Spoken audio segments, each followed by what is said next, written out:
Hello guys, welcome to my channel UK tips by Randhawa साहब। कैसे हो आप सब लोग? होप करता हूँ कि सारे अच्छे होंगे। सबसे पहले तो कंग्रेचुलेट करना चाहूँगा उन लोगों को जिनका वीज़ा आ चुका है या जिनका कैश लेटर आ चुका है। तो आप काफ़ी एक्साइटेड हो गए यूके आने को। मैं भी था, सभी होते हैं, तो आप भी हो गए, 100% हो गए ही हो गए।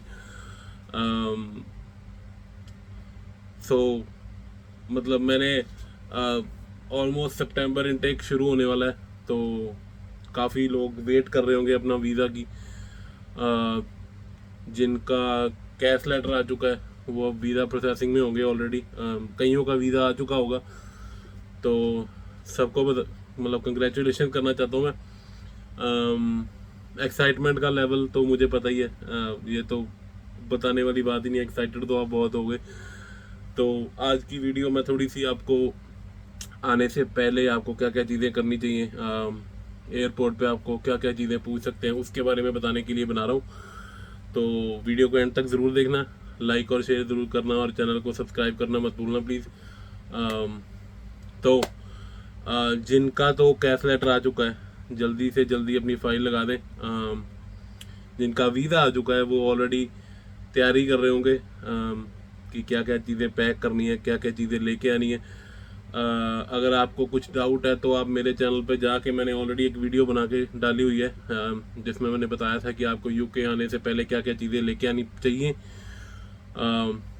कोई ऐसा नहीं है कि उसके अलावा आप कुछ लेके आ नहीं सकते, आप कुछ भी लेके आ सकते हो, बट मैंने जो चीज़ें बताई हैं अपनी वीडियो में वो ले आओगे तो थोड़ी आपकी लाइफ ईजी हो जाएगी। दूसरी चीज़ है, आपका जितना भी टाइम बाकी है अभी इंडिया में, तो मैं आपको बताना चाहूँगा कि आप जितनी एंजॉयमेंट करके आ सकते हैं ज़्यादा से ज़्यादा प्लीज़ करके आएँ, क्योंकि यूके में आओगे तो अ, जो स्टाइल ऑफ लिविंग है आपका टोटली चेंज होने वाला है फॉर द बेटर पार्ट। ठीक है, मतलब ऐसा मैं सोचना कि हाँ मतलब कुछ गलत होने वाला है जहाँ पे आके। आपके लिए अच्छा ही होगा, पर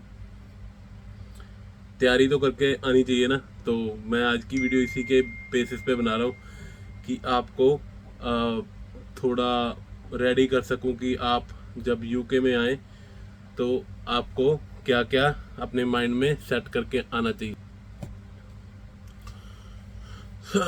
तो अगर आपको कुछ भी आपके दिमाग में डाउट है तो आप मेरी वो वीडियो को रेफ़र कर सकते हैं अपनी पैकिंग शुरू करने से पहले।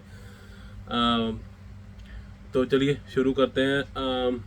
सबसे पहले तो मेरे ख्याल से लोगों के दिमाग में ये चीज़ें आ रही होंगी कि जब हम इंडिया से एयरपोर्ट से चलेंगे और यहाँ पे यूके आके उतरेंगे तो इमिग्रेशन में हमें क्या क्वेश्चनिंग हो सकती है। तो मैं बताऊंगा आपको, कोई ऐसे हार्ड एंड फास्ट मतलब कोई प्रोसीजर नहीं है कि जो आपको फॉलो करना चाहिए, बट जैसे आप घर में अपने पेरेंट्स से बात करते हैं, अपने फ्रेंड से बात करते हैं, वैसे नॉर्मल वे में बात करना है। ऐसे घबराने की ज़रूरत नहीं है कि हाँ जी अगर हमने गलत जवाब दे दिया तो पता नहीं क्या हो जाएगा। कुछ भी नहीं होगा। वो जस्ट जेन्युइन आपकी जेन्युइनिटी चेक करते हैं कि हाँ जो आप आ रहे हो आपको पता है कि आप यूके में क्या करने आ रहे हो। तो बेसिकली उसी के रिगार्डिंग आपको क्वेश्चन पूछेंगे, जैसे कि आपको पूछ सकते हैं कि आप कौन सी यूनिवर्सिटी में आ रहे हैं, आपका यूनिवर्सिटी का नाम क्या है, एड्रेस क्या है यूनिवर्सिटी का। ये चीज़ें आपको पता होनी चाहिए। आपका कोर्स का नाम पता होना चाहिए, कोर्स की ड्यूरेशन पता होनी चाहिए। क्योंकि वो आपको पूछ सकते हैं कि आपकी यूनिवर्सिटी का नाम क्या है, यूनिवर्सिटी का एड्रेस क्या है। आप यूके में जब पढ़ाई कर रहे हो तो आप कहाँ पे रहने वाले हो, तो आपको जहाँ पे भी आपने आके रहना है तो आपको पता होना चाहिए एड्रेस उसका भी। अगर आप अकेले आ रहे हो तो ये बेसिक से क्वेश्चन होते हैं जो आपसे पूछ सकते हैं। अगर आप विद स्पाउस आ रहे हो तो थोड़ा बहुत आपको स्पाउस के बारे में पूछ लेंगे कि आपकी मैरिज कब हुई थी, मतलब कितने लोग आए थे। इतना डिटेल में जाएंगे नहीं, बस यही पूछेंगे कि आपको आपकी मैरिज कब हुई है, कितना टाइम हो गया मैरिज हुए को, कोई प्रेगनेंसी तो नहीं है, कोई बच्चा तो नहीं है। ऐसी चीज़ें पूछ सकते हैं जनरल सी। तो वो चीज़ें आप रेडी करके आएँ। दूसरी चीज़, जब आप एयरपोर्ट पे उतरोगे तो आपको मतलब ऐसा नहीं है कि हाँ अगर आपको कोई चीज़ का आंसर नहीं पता है तो आप सिंपली बोल सकते हो कि हाँ जी sorry I don't know about that, I haven't decided it for I haven't decided it's there. तो आप उसको कवर अप करने के लिए कुछ भी बोल सकते हो, ठीक है। पर अगर आप घबराए हुए दिखे तो थोड़ी सी आपको अलग में ले जाके भी क्वेश्चनिंग आपको की जा सकती है। तो सबसे पहली बात, आप जेन्युइनली आ रहे हो, कोई गलत काम नहीं किया आपने, कुछ गलत नहीं है, तो आपको घबराने की ज़रूरत भी नहीं है। तो सिंपली जैसे आप नॉर्मली बात करते हो, नॉर्मली उसको आंसर देने हैं, ठीक है। 2-3 क्वेश्चन पूछेंगे, दैट्स इट, उसी में वो सेटिस्फाइड हो जाएंगे और आपको स्टैंप लगा के आपको बोलेंगे जाओ। तो डरने की ज़रूरत नहीं है, घबराने की ज़रूरत नहीं है, आप इजीली क्वेश्चन के आंसर दीजिए और आप यूके में एंट्री पा लेंगे आराम से। फिर बात आती है कि कई लोग ऐसे सोचते हैं कि हमें इंडिया से ही फॉरेक्स कार्ड लेके आने की ज़रूरत है। ऐसा कुछ भी नहीं है। आप थोड़ा बहुत कैश अगर आप साथ में लेके आना चाहते हैं तो कैश लेके आ सकते हैं।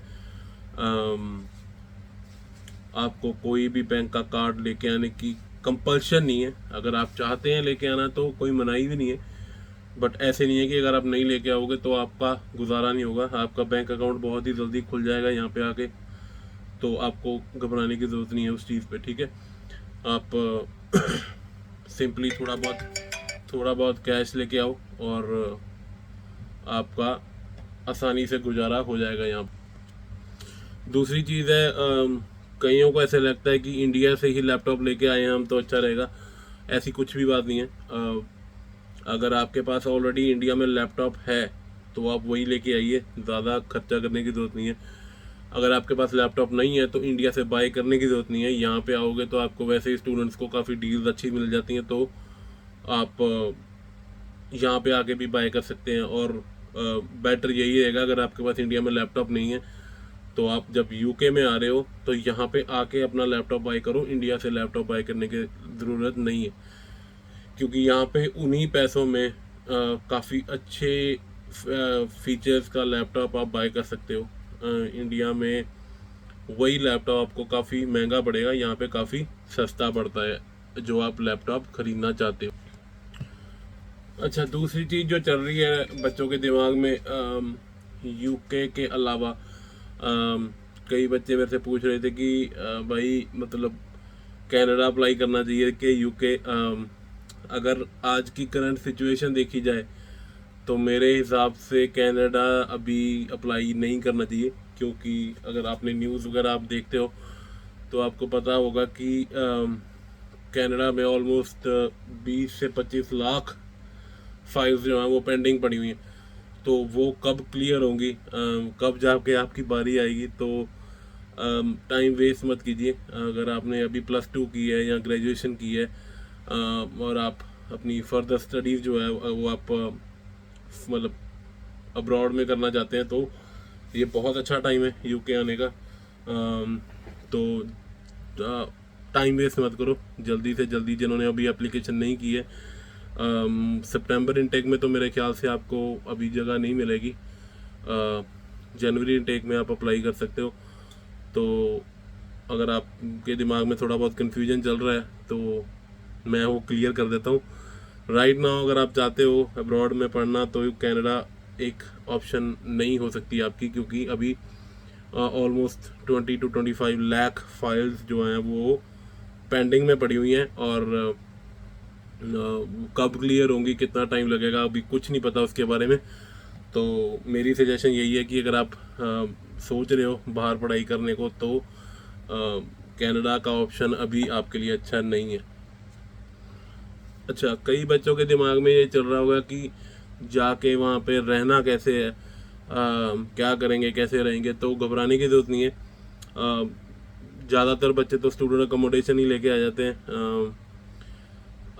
जिनके कुछ फ्रेंड्स हैं यहाँ पे या कोई फैमिली मेम्बर है तो वो मेरे ख्याल से प्राइवेट अकोमोडेशन ले तो बेटर रहेगा, क्योंकि थोड़ी सस्ती भी पड़ती है और आपको कोई एग्रीमेंट भी साइन करने की ज़रूरत नहीं पड़ती है। तो अगर आपका कोई रिलेटिव या कोई फ्रेंड यहाँ पे है तो आप आके प्राइवेट अकोमोडेशन में रह सकते हैं। वो सस्ती भी पड़ेगी और कोई आपको मतलब आपको कमिटमेंट की ज़रूरत भी नहीं पड़ती है उसमें, ठीक है। अगर आपका कोई नहीं है तो बेस्ट ऑप्शन होगा कि आप स्टूडेंट अकोमोडेशन जो है आपकी यूनिवर्सिटी की वो लेके आएँ। वो काफ़ी अच्छी होती है। आपको एक रूम मिलता है, उसमें स्टडी टेबल होता है, बेड होता है ना, जो भी रिक्वायर्ड है आपको वो सब कुछ वहाँ पे होता है। तो मेरे हिसाब से बेटर ऑप्शन आपकी स्टूडेंट अकोमोडेशन ही रहेगी, अगर आपका कोई यहाँ पे नोन नहीं है। अगर आपको कोई जानता है यहाँ पे, कोई आपका फ्रेंड है या कोई फैमिली मेम्बर है या कोई रिलेटिव है, तो बेटर यही रहेगा कि आप प्राइवेट अकोमोडेशन आप इंडिया से ही देख के आएँ अपना, उनसे बात करके आएँ। जो भी रेंट वगैरह है, जो भी आपका जो भी फॉर्मेलिटीज़ है वो आप इंडिया से ही पूरी करके आएँ, और पिकअप आपको यहाँ से कोई भी कर लेगा और आप अपना घर में सीधा चले जाएंगे एयरपोर्ट से। क्योंकि मैं जब आया था, मैं फ्रैंकली आपको बता देता हूँ, मेरे को किसी ने पहले, मेरा कोई रिलेटिव है, मेरे को पहले उसने बोल दिया था कि हाँ मैं पिक करने आ जाऊँगा। मतलब मेरे आने से एक दिन पहले, जिस दिन मेरी फ़्लाइट थी उससे एक दिन पहले मेरे को कॉल करके उसने मना कर दिया कि नहीं यार मैं नहीं आ सकता। तो आप ये मेक श्योर करके आएँ कि मतलब आपको एयरपोर्ट पे खड़े ना रहना पाए, क्योंकि मेरा एक फ्रेंड है, उसके भी ऐसे ही कोई रिलेटिव्स थे जिन्होंने बोला था कि हाँ हम आपको पिक करने आ जाएंगे, बट कोई आया ही नहीं, ना उन्होंने बताया ही। तो वो भाई मेरा एयरपोर्ट पे खड़ा रहा कितनी देर, जब उसको पता चल गया कि हाँ जी अब कोई नहीं आ रहा है, तो बेचारा यहाँ से गुरुद्वारा चला गया, वहाँ से एयरपोर्ट से, और गुरुद्वारे से फिर उसको आगे हमारे मतलब जो पंजाबी लोग हैं या इंडियन लोग हैं वो मिल गए होंगे, और उनसे बात करके वो किसी के घर पे चला गया था। तो ये सब प्रॉब्लम से बचने का सबसे अच्छा तरीका है कि पहले ही इंडिया से आप किसी को पक्का करके आएँ। अगर आपको 1% भी लगता है कि हाँ जो बंदा आपको बोल रहा है मैं लेके आऊँगा वो नहीं आएगा, तो आप अपना स्टूडेंट अकोमोडेशन लेके आए। वो 7-8 महीने 9 महीने के लिए आपको कमिटमेंट करनी पड़ेगी, एग्रीमेंट साइन करना पड़ेगा, पर वो फिर भी बेटर है रादर देन कि आपको कोई बोल के कि हाँ मैं आऊँगा और बाद में आए ना, और आपका जो एक्साइटमेंट है, जो आप इस टाइम इतना एक्साइटेड चल रहे हो, वो मतलब वो आप यहाँ पे आके रोने लग जाओ, ठीक है। तो बेटर यही रहेगा कि पहले से ही आप अपना ऑप्शंस जो हैं उनको अच्छे से एक्सप्लोर करके सब कुछ इंडिया से ही सेट करके आए अपना, ठीक है। और अच्छा एक चीज़ और आई है मेरे दिमाग में, कई बच्चों का ऐसा भी चल रहा होगा कि एजेंट ने बोला होगा कि अभी आपकी जो स्टडी है वो डेफर करनी पड़ेगी जनवरी में।